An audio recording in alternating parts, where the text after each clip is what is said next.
Shark Lady, the true story of how Eugenie Clark became the ocean's most fearless scientist. Written by Jess, Keating. Illustrations by Marta, Alvares, Miguens. It was Saturday, and Eugenie wanted to stay at the aquarium forever. She wanted to smell the damp, salty air and stare at the glittery rainbow of fish. She wanted to keep watching her favorite animals, the sharks.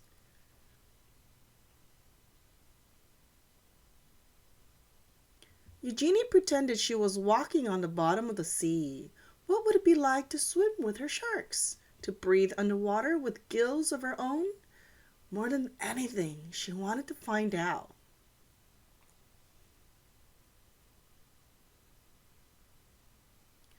When the summer came, Eugenie's mother took her to swim at the beach in Atlantic City, stuffing sticky gum into her ears to keep the water out. Eugenie dove down, down, down.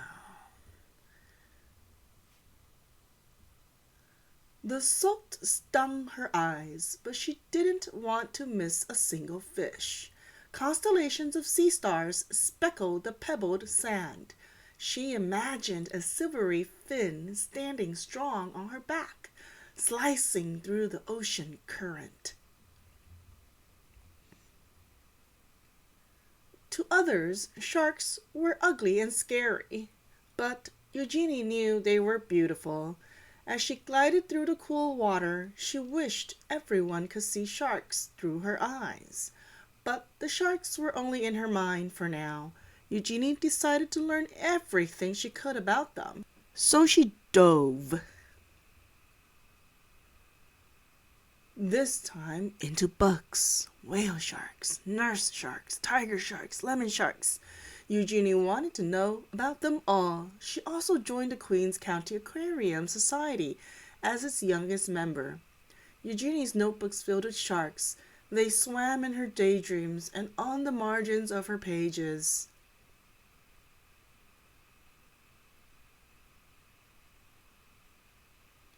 At home, Eugenie's mother surprised her with an aquarium of her own. A 15-gallon tank was much too small for sharks, but Eugenie saved her allowance to buy guppies, clownfish, and coral red snails. It felt as big as an ocean in her room. Their small apartment became an aquarium, a laboratory, and a sanctuary. As she grew older, many were still telling Eugenie what to do. Forget those sharks. Be a secretary. Be a housewife. Eugenie wanted to study zoology, but some of her professors thought women weren't smart enough to be scientists or brave enough to explore the oceans, and they said sharks were mindless monsters. Eugenie knew better. Her dream was as big as whale shark. So again, Eugenie dove. She plunged into every course she could. Her laboratory became her home. From sunrise to sunset, she studied how fish grow, how they behave, and how they were put together, both inside and out.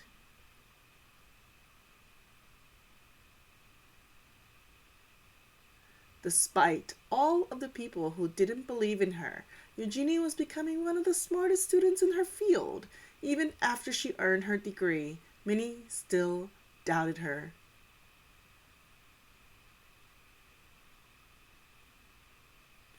But Eugenie's work was just beginning.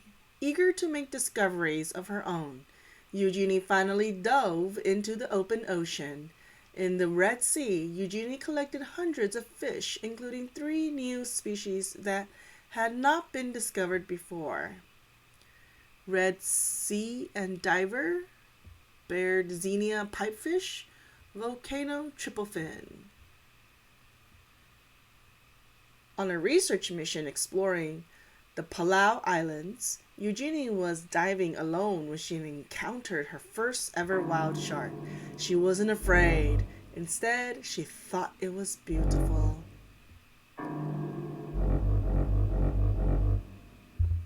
In Isla Mujeres, she dispelled the myth that sharks must keep moving to stay alive when she swam through dark caves, still and silent, full of resting sharks. Eugenie's daring heart grew bolder with each dive. Soon they began to call her Shark Lady. Eugenie had proven she was smart enough to be a scientist and brave enough to explore the oceans.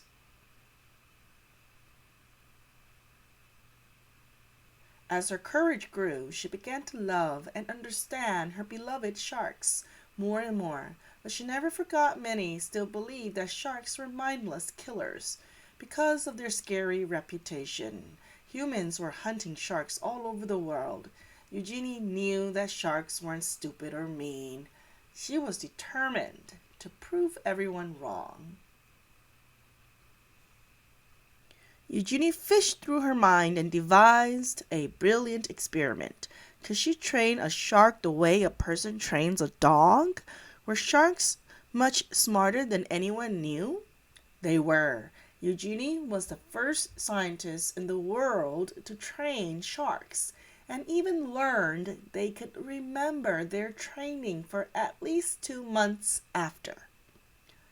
Sharks were not mindless killers. Sharks were beautiful.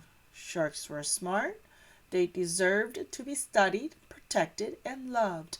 And Eugenie's dream was now a dream come true.